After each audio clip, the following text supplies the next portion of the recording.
Vijay sir எந்த பெல்ட்டில் அதிகமாக focus பண்ணால் அவருக்கு வாய்ப்புகள் இருக்குது? அர்பன் செமி அர்பன் ஏரியாஸ் இருக்குது இல்லையா, அந்த பாக்கெட்ஸில் வந்து விஜய்க்கான ஆதரவு என்பது கூடுதலாகவே இருக்கிறது.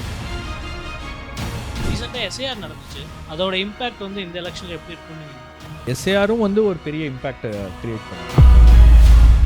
The Fire Media presents the Journalist Summit 2026. Title sponsor Best Money Gold. பழைய தங்க வெள்ளி நகைகளுக்கு நல்ல விலை கொடுக்கும் சிறந்த நிறுவனம் Best Money Gold. Powered by Dr. Srivarma's Vajika for Men's Wellness. Salem VS Biryani, Art of Biryani Perfected. Venue partner Shankar IAS Academy. Refreshment partner Ashwin sweets and snacks. ADMK வந்து ஒரு கான்ஸ்டிடியூன்சியாக போய் அவங்க பிரச்சாரம் பண்ணுறாங்க. அதே வந்து டிவிகேல வந்து ஒரு டிஸ்ட்ரிக்டாக போகிறாங்க. ஆனால் டிவிகேக்கு டிஸ்ட்ரிக்டாக போகிறது வந்து பாசிட்டிவாக இல்லை நெகட்டிவாக? தாவேக்காவுக்கு இருக்கிற மிகப்பெரிய சேலஞ்சே வந்து என்னை பொறுத்த வரைக்கும் தேர்தல் பிரச்சாரத்தை அவங்க எப்படி பண்ண போகிறாங்க அப்படின்றது தான். விஜய் வந்து ப்ரெஸ் மீட் பண்ணணும், மீடியாட்ட இன்ட்ராக்ட் பண்ணணும், இன்டர்வியூஸ் கொடுக்கணும். ஏன்னா இதெல்லாம் மக்கள் எதிர்பார்ப்பாங்க. ஏன்னா ஒரு பிரச்சாரமாக அது முன்னெடுக்கும் போது அதுக்கு அவர் ரெஸ்பாண்ட் பண்ணி தான் ஆகணும், பேசி தான் ஆகணும். கரூர் சம்பவத்துக்கு பிறகு இன்னொரு இது மாதிரியான எந்த பிரச்சனையும் வந்துவிடக்கூடாது அப்படின்றதுல தாவேக்கா தெளிவாக இருக்குது. The Fire Media presents the Journalist Summit 2026. Title sponsor Best Money Gold. Powered by Srivarma Vajika, Salem VS Biryani. Venue partner Shankar IAS Academy. Refreshment partner Ashwin Sweets and Snacks. Questions அவங்க சைடில் இருந்து please. ரீசெண்டாக SAR நடந்துச்சு, அதோட impact வந்து இந்த எலெக்ஷனில் எப்படி இருக்குன்னு நீங்கள் நினைக்கிறீங்க? ஆக்சுவலாக எஸ்ஏஆரை பற்றி மறந்துட்டோம் நம்ம. எஸ்ஏஆரும் வந்து ஒரு பெரிய இம்பேக்டை க்ரியேட் பண்ணும். ஏன்னா அதில் எனக்கு தெரிஞ்சு இப்போ வரைக்கும் வந்து 1 கோடி வாக்காளர்கள் நீக்கப்பட்டிருக்கிறார்கள் அப்படின்றது இருக்குது. அதில் ஒரு 35 lakhs அவங்க வந்து நியூ ஓட்டர்ஸ்லாம் இன்க்ளூட் ஆகியிருக்காங்க அப்படின்னும்போது எஸ்ஏஆரோட இம்பேக்ட் நிச்சயமாக இருக்கும். உங்களுக்கு பீகார் மாதிரி இருக்குமா அப்படின்றது டவுட் தான். ஏன்னா தமிழ்நாட்டை பொறுத்த வரைக்கும் உங்களுக்கு வந்து பொதுமக்கள் மத்தியிலே ஒரு அவேர்னஸ் அப்படின்றது இருக்குது. ஒரு நம்ம இந்த ப்ராசஸை வந்து என்னதான் அரசியல் கட்சிகள் விமர்சனம் பண்ணாலும், நான் எஸ்ஏஆரை பற்றி ரிப்போர்ட் பண்ண போகும்போது பல பூத்துக்கு போய் நான் வந்து மக்கள்கிட்ட கேட்டிருக்கேன், என்ன இதெல்லாம் இப்படி பண்ண வைக்கிறாங்களே அப்படின்னா, ஆமாம் சார், எலெக்ஷன் கமிஷன் ஏதோ ஒன்று நல்லது பண்ணணும்னு நினைக்கிறாங்க அப்படின்றது தான் பொதுமக்களுடைய ஒரு எண்ணமாக இருக்குது. இது ஏதோ ஒரு ப்ராசஸ் பண்ணுறாங்க, நாம் ஏன் அதை கொஸ்டின் பண்ணோம், நம்ம பண்ணிட்டு போவோமே, நம்ம ஓட் இருக்கா இல்லையா அப்படின்றத நம்ம செக்யூர் பண்ணிட்டு போவோமே அப்படின்னு. பட் தேர்தல் ஆணையத்துடைய இன்டென்ஷன் என்ன அப்படின்றது தான் வந்து இருக்கக்கூடிய மிகப்பெரிய கேள்வி. நீங்கள் எஸ்ஐஆரில் வந்து ஒரு 6 மாதம் பண்ண வேண்டிய ப்ராசஸை 30 நாளுக்குள்ளே நாம் எல்லாத்தையும் பண்ணி முடிக்கணும் அப்படின்னா எவ்வளோ பெரிய ஒரு பேர்டன் அப்படின்றத வந்து அதில் நிச்சயமாக அவங்களுக்கு வந்து கொஞ்சம் வாக்குகள் போகும் அப்படின்னு பார்க்குறேன். கமிஷனோட ரோல் வந்து இந்த இடத்துல எப்படி இருக்கும்னு நினைக்கிறீங்க? ஏன்னா நிறைய அலிகேஷன்ஸ் இருக்குது அவங்க மேலே. ரீசன்ட் டைம்ஸில் காங்கிரஸ்லேருந்து எல்லா கட்சிகளுமே அலிகேஷன்ஸ் திருப்பி வச்சுக்கிட்டே இருக்காங்க. ஸோ அது இந்த எலெக்ஷன்ஸில் எப்படி ரிஃப்ளெக்ட் ஆகும்? எலெக்ஷன் கமிஷனுடைய ரோல் வந்து டெஃபினெட்லி கொஞ்சம் வந்து சந்தேகத்துக்குரிய ஒரு இடத்துல தான் நகர்ந்துருக்கிறது. அவங்களுடைய இன்டென்ஷன் என்ன அப்படின்றது தான் இங்கே கேள்வி. நீங்கள் எல்லா எலெக்ஷன்லேயும் பார்த்தீங்கன்னா ஒரு பர்சன்டேஜ் வரும், எலெக்ஷன் முடிஞ்ச உடனே ஒரு பர்சன்டேஜ் கொடுத்துருவாங்க. முதல்ல கொடுக்குற பர்சன்டேஜுக்கும் அப்புறம் கொடுக்குற பர்சன்டேஜுக்கும் ஒரு 6% டிஃப்ரென்ஸ் வருதுன்னா அது எப்படி வருது அப்படின்னு எல்லாரும் கேட்க ஆரம்பிப்பாங்க இல்லையா? ஸோ இந்த இடங்கள்லாம் நிறைய பிரச்சனைகள் அப்படின்றது இருக்கிறது. எதிர்கட்சிகள்லாம் வந்து பல கேள்விகள் அவங்க எழுப்பியிருக்காங்க அப்படின்னும் போது அதற்கெல்லாம் வந்து எலெக்ஷன் கமிஷன் எந்த விதமான ஒரு சாட்டிஸ்ஃபேக்டரி ஆன்சர்ஸும் கொடுத்ததில்லை. ஸோ அதனாலேயே எலெக்ஷன் கமிஷனுடைய இந்த ரோல் இருக்கு இல்லையா, அது வந்து ஆல்வேஸ் லைக் அவங்க வந்து ஆளுங்கட்சிக்கு ஆதரவான ஒரு சூழலை ஏற்படுத்துவதற்காக பல விஷயங்களை பண்ணுறாங்களோ களத்தில் அப்படின்ற அந்த சந்தேகம் அப்படின்றது மக்கள் மத்தியில் தொடர்ச்சியாக இருக்குது. விஜயகாந்த் சார் எடுத்துக்கிட்டிங்கனாலும் சரி, இல்லை குறிப்பிட்ட சில சின்ன அரசியல் தலைவர்களை எடுத்துக்கிட்டிங்கன்னா ஒரு பெல்ட்டில் ரொம்ப ஃபோக்கஸ் பண்ணுறாங்க. அப்படி விஜய் சார் எந்த பெல்ட்டில் ஃபோக்கஸ் பண்ணால் கொஞ்சம் வாய்ப்புகள் அதிகமாக இருக்கும்? இப்போ தமிழக வாழ்வுரிமை கட்சி எடுத்துட்டிங்கன்னா கொஞ்சம் அரியலூர் சைடில் வருவாங்க, ஐஜேக்கு எடுத்துக்கிட்டிங்கன்னா பெரம்பலூரில் வருவாங்க. இப்போ செங்கோட்டையன் சார் கோபிச்செட்டிப்பாளையத்தில் ரொம்ப ஃபெமிலியரான ஆட்கள். ஸோ ஏன்னா இவங்க மேடம் சொல்லியிருந்தாங்க ஓட்டு வந்து சீட்டாக மாறுமா அப்படின்ற பட்சத்தில் அவங்கவுங்க குறிப்பிட்ட ஒரு பெல்ட்டில் ஃபோக்கஸ் பண்ணாங்கன்னா கண்டிப்பாக அது சீட்டாக மாறும். அப்படி விஜய் சார் எந்த பெல்ட்டில் அதிகமாக ஃபோக்கஸ் பண்ணால் அவருக்கு வாய்ப்புகள் இருக்குது? ஏன்னா 234 ஃபோக்கஸ் பண்ண முடியாது இல்லை. ஒரு மாநிலத்துக்கான ஒரு கட்சியை தொடங்குகிறார் அப்படின்னும் போது ஒட்டுமொத்த மாநிலத்துக்கும் ஃபோக்கஸ் பண்ணும். அவர் இந்த பாக்கெட் அந்த பாக்கெட் அப்படின்ற ஒரு இதில் போனார்னா கட்சிக்கான ஒரு அடையாளத்தை வந்து அவர் இழக்கக்கூடிய ஒரு பேராபத்து என்பது இருக்கிறது. ஏன்னா ஒரு கட்சி அப்படின்னா அது தமிழ்நாட்டுக்கு முழுவதும் இருக்கக்கூடிய ஒரு இயக்கமாக தான் அது இருக்க வேண்டும். அது நீங்கள் ஒரு நார்த் ஜோனில் மட்டும் அவங்க ஃபோக்கஸ் பண்ணுவாங்க, கொங்கு பகுதியில் மட்டும் ஃபோக்கஸ் பண்ணுவாங்க அப்படின்ற மாதிரி ஒரு ஒரு முன்முடிவை இவங்க ஆல்ரெடி எடுத்துட்டாங்க அப்படின்னா அது பார்ட்டியை அடுத்த கட்டத்துக்கு நகர்த்துறதுக்கே வந்து உங்களுக்கு பெரிய சிரமங்கள் ஆயிரும். பட் விஜயை பொறுத்த வரைக்கும் எனக்கு தெரிஞ்சு த்ரூ அவுட் தமிழ்நாடு அவருக்கான ஆதரவு என்பது இருக்கிறது. குறிப்பாக அர்பன் பாக்கெட்ஸில், அதாவது அர்பன் செமி அர்பன் ஏரியாஸ் இருக்குது இல்லையா, அந்த பாக்கெட்ஸில் வந்து விஜய்க்கான ஆதரவு என்பது கூடுதலாகவே இருக்கிறது. நிறைய சர்வேஸில் வந்து அவருக்கு ஃபஸ்ட் பிளேஸ் கூட வருவதற்கான வாய்ப்புகள் இருக்குது அப்படின்னு பல பேர் சர்வேக்கு போனவங்க சொல்லிட்டு இருக்காங்க. Place in the sense urban சொல்றீங்களா இல்ல ஆல் ஓவர்? அர்பன் அதுவே உங்களுக்கு இந்த அர்பன் தொகுதிகளே வந்து கிட்டத்தட்ட ஒரு 70 தொகுதிகள் வருது. ஸோ அதுலேயே வந்து அவர் ஃபர்ஸ்ட் பிளேஸ் செகண்ட் பிளேஸ்ன்ற இடத்துல தான் அவர் இருக்காரு. பட் அர்பன் வந்து எப்போதுமே டிஎம்கே சைடு தான் இருக்கும். அது மாறுமா அப்போ இந்த வருஷம்? வாய்ப்பு இருக்கு.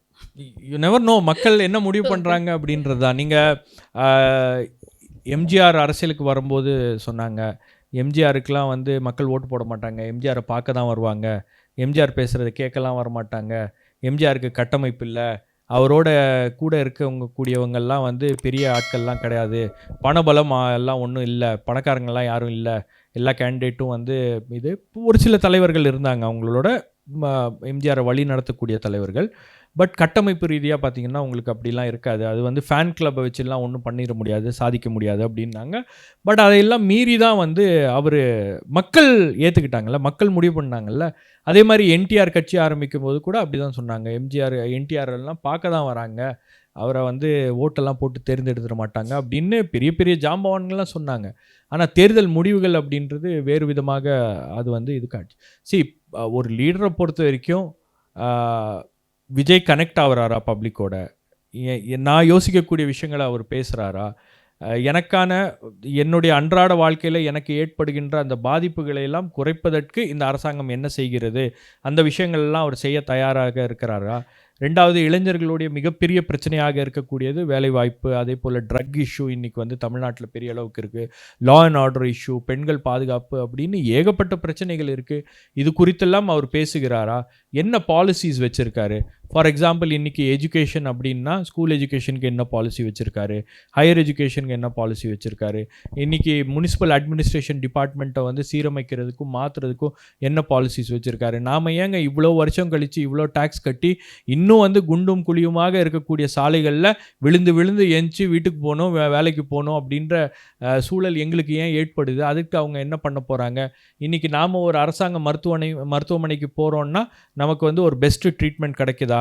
இன்றைக்கி ஏன் வந்து தமிழ்நாடு ஒரு மெடிக்கல் டூரிசமில் நம்பர் 1 இடத்துல இருக்குது அப்படின்னா இன்றைக்கி ப்ரைவேட் ஹாஸ்பிட்டல்ஸுடைய ஆதிக்கம் என்பது அதிகமாக இருக்கிறது. அப்போ அரசாங்க மருத்துவமனைகளை வந்து மேம்படுத்துறதுக்கும் அதை சீரமைப்பதற்கும் என்ன திட்டங்கள் வச்சுருக்காங்க அப்படின்றதெல்லாம் வந்து விஜய் தாவேக்கா ஒரு புதிய கட்சியாக அவர் வரும்போது அதெல்லாம் வெளிப்படுத்தணும். அதெல்லாம் பண்ணாதான் வந்து உங்கள்கிட்ட நீங்கள் சொல்கிற மாதிரி மக்கள்கிட்ட போய் ரீச் ஆக முடியும்.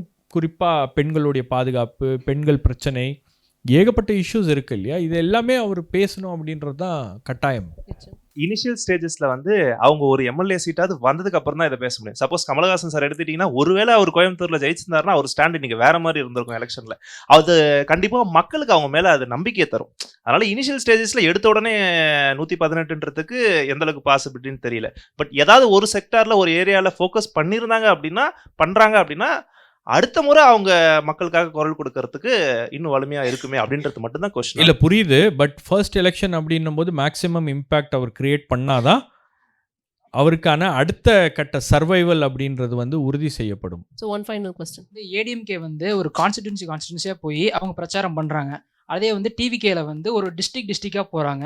இது வந்து மோரார்லெஸ் ஒரு டிஃப்ரெண்ட் ஸ்ட்ராட்டஜியாக தான் இருக்குது. ஆனால் டிவிகேக்கு இப்படி டிஸ்ட்ரிக்டாக போகிறது வந்து பாசிட்டிவா இல்லை நெகட்டிவா? உங்களுக்கு விஜயுடைய பிரச்சாரத்துடைய வீச்சு அப்படின்றது அதிகமாக இருக்கிறது. நீங்கள் அவர் வந்து கன்னியாகுமரியில் போய் பேசினா கூட உங்களுக்கு வந்து வெஸ்டர்ன் ஜோனோ அல்லது நார்த் ஜோனோ எல்லா இடங்கள்லையும் அதை பார்க்குறாங்க, அதை கவனிக்கிறாங்க. நீங்கள் டிஸ்ட்ரிக்டாக போய் பிரச்சாரம் பண்ணுறது தேர்தலுக்கு முன்னாடி அப்படி பண்ணலாம். பட் அதுக்கப்புறம் தொகுதி வாரியாக போய் பிரச்சாரம் பண்ண வேண்டிய ஒரு சூழல் அப்படின்றதும் ஏற்படும். அப்போ அதை எப்படி பண்ண போகிறாங்க அப்படின்றது அவங்களுக்கு தாவேக்காவுக்கு இருக்கிற மிகப்பெரிய சேலஞ்சே வந்து என்னை பொறுத்த வரைக்கும் தேர்தல் பிரச்சாரத்தை அவங்க எப்படி பண்ண போகிறாங்க அப்படின்றது தான். நீங்கள் ஒவ்வொரு இடத்துக்கும் போய் பிரச்சாரம் பண்ணீங்க அப்படின்னா அது சாத்தியமா அப்படின்ற ஒரு கேள்வி என்பது இருக்கிறது.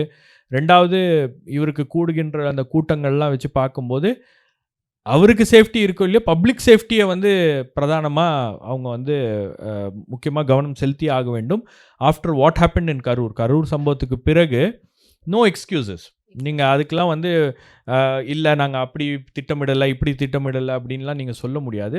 ஸோ அது எல்லாமே வந்து எலெக்ஷனரிங் வந்து தாவேக்காவை பொறுத்த வரைக்கும் ஒரு பெரிய சேலஞ்சாக இருக்க முடியும். இப்போ என்ன ஒரு விஷயம் வந்து மற்ற அரசியல் கட்சி தலைவர்கள் சொல்லுவதும் விஜயை வந்து பார்த்து கிரிட்டிசைஸ் பண்ணுறதும், நாங்களாம் உட்காந்து ப்ரெஸ் மீட் பண்ணுறோம், நீங்கள் ஏன் பண்ண மாட்டேங்க, எப்போ பண்ணுவீங்க அப்படின்னு கேள்வி கேட்க. மேபி விஜய் வந்து ப்ரெஸ் மீட் பண்ணணும், மீடியாட்ட இன்ட்ராக்ட் பண்ணணும், இன்டர்வியூஸ் கொடுக்கணும். ஏன்னா இதெல்லாம் மக்கள் எதிர்பார்ப்பாங்க. ஏன்னா ஒரு பிரச்சாரமாக அது முன்னெடுக்கும் போது அதுக்கு அவர் ரெஸ்பாண்ட் பண்ணி தான் ஆகணும், பேசி தான் ஆகணும்.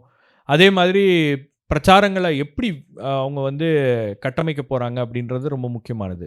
மேபி அவங்க ஜோன் வைஸ் பிரச்சாரம் பண்ணுறாங்களா, அல்லது இப்போ நீங்கள் மற்ற அரசியல் கட்சி தலைவர்கள்லாம் வந்து ரோட்டில் இறங்கி நடக்க ஆரம்பிச்சிருவாங்க. அந்த மாதிரியான பிரச்சாரங்கள் தாவேக்காவால் பண்ண முடியுமா, பண்ணும்போது அது அந்த பிரச்சாரங்களை கண்ட்ரோல் பண்ண முடியுமா அப்படின்ற நிறைய சேலஞ்சஸ் இருக்குது. ஸோ அதெல்லாம் மேபி அவங்க தேர்தல் அறிவிக்கும் போது போலீஸோட மற்றவர்களோட பேசிட்டு அந்த விஷயங்களை வந்து கூடுதல் கவனம் செலுத்த வேண்டும். ஏன்னா கரூர் சம்பவத்துக்கு பிறகு இன்னொரு இது மாதிரியான எந்த பிரச்சனையும் வந்துவிடக்கூடாது அப்படின்றதுல தாவேக்கா தெளிவாக இருக்குது. ஸோ அதை அவங்க எப்படி பண்ணுறாங்க அப்படின்னு தான் பார்க்கணும். நிச்சயமாக நீங்கள் சொன்ன மாதிரி அது மிகப்பெரிய சேலஞ்ச் தான். ஏன்னா இப்போ அடுத்த கட்டமாக அவங்க நடத்த போகிற மக்கள் சந்திப்புக்குமே இங்கே பெரிய தடைகள் வந்துட்டுருக்கு அப்படிங்கிறத பார்க்க முடியுது.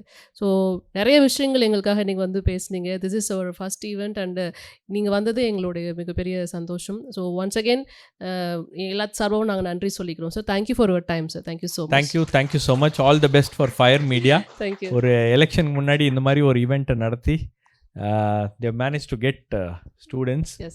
So all the best. Thank you sir. Election வந்து thrilling-ஆ இருக்க போகுது. So let's நிச்சயமா. Thank you so much sir. For us it's an experience. For me as a journalist, நம்ம வந்து ஒரு 20 years இந்த ஃபீல்டில் இருக்கோம் அப்படின்னும் போது we have seen multiple events unfolding, multiple issues-ஐ வந்து multiple elections-ஐ பார்த்துருக்கோம் அப்படின்னும் போது இந்த எலெக்ஷன் ஒரு டிஃப்ரெண்ட் பெர்ஸ்பெக்டிவை கொடுக்குது, ஒரு டிஃப்ரெண்ட் அவுட்லுக்கை கொடுக்குது அப்படின்னும் போது for us it's a learning experience தான். We may go wrong, horribly wrong.